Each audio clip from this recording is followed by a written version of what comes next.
দীর্ঘ ১৬ বছর পর যুক্তরাষ্ট্রে ফেডারেল ন্যূনতম মজুরি ঘণ্টা প্রতি $7.25 থেকে বাড়িয়ে $25 করার প্রস্তাব আনছেন ডেমোক্রেট সিনেটর ক্রিস মার্ফি। কয়েক বছরের মধ্যে ধাপে ধাপে এই মজুরি বাড়ানোর পরিকল্পনা রয়েছে। তবে রিপাবলিকান নিয়ন্ত্রিত কংগ্রেসে বিলটি পাশ করানো এবং ছোট ব্যবসার উপর বাড়তি চাপ সামলানো বড় চ্যালেঞ্জ হবে বলে মনে করছেন বিশ্লেষকরা। যুক্তরাষ্ট্রে দীর্ঘ ১৬ বছর পর ফেডারেল ন্যূনতম মজুরি বাড়ানোর উদ্যোগ নেওয়া হয়েছে।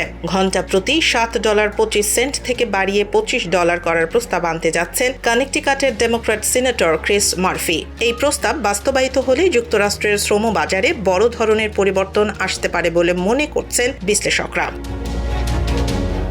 প্রস্তাবিত বিল অনুযায়ী এক ধাপে নয়, কয়েক বছরের মধ্যে ধাপে ধাপে মজুরি বাড়ানো হবে। প্রথম বছরেই ফেডারেল ন্যূনতম মজুরি ঘণ্টায় $12 উন্নীত করার পরিকল্পনা রয়েছে। এরপর নির্ধারিত সময়ের মধ্যে তা ধীরে ধীরে $25 পৌঁছাবে। এছাড়া ছোট ব্যবসা প্রতিষ্ঠানগুলোর ওপর অতিরিক্ত চাপ কমাতে বড় প্রতিষ্ঠানের তুলনায় তাদের জন্য দীর্ঘ সময়ের রূপান্তরকাল রাখার কথাও বলা হয়েছে।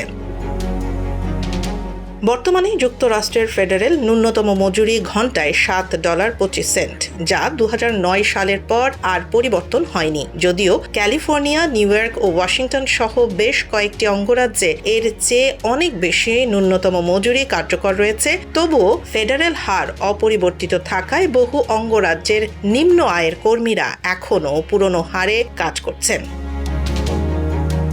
তবে এই বিল পাশ করানো সহজ হবে না। সিনেটর মার্ফি ডেমোক্র্যাট দলের সদস্য হলেও বর্তমানে ওয়াশিংটনে রিপাবলিকানদের প্রভাব বেশি। ফলে বিলটি কংগ্রেসে পাশ করাতে দুই দলের সমর্থন প্রয়োজন হবে। এখনও প্রস্তাবটি আনুষ্ঠানিকভাবে উত্থাপন করা হয়নি।